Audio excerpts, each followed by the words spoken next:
welcome you all at today's this workshop.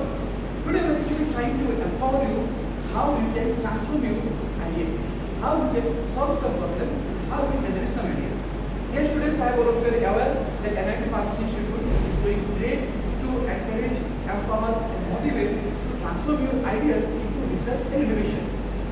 So that's why today we are organizing this workshop so that you can use with all the various methodologies and you can use all the various new technologies and you can also design ideas so that you can make something great in your innovation, in your entrepreneurship, in your research. So, dear students, you have to understand this era, 21st century, it is the era of entrepreneurship. We have some problem in our society and we are actually trying to generate some new ideas. We are actually transforming our ideas so that we can solve all this problem. Google, Microsoft, and all the other various tech giants, and you might have also seen various small companies nowadays.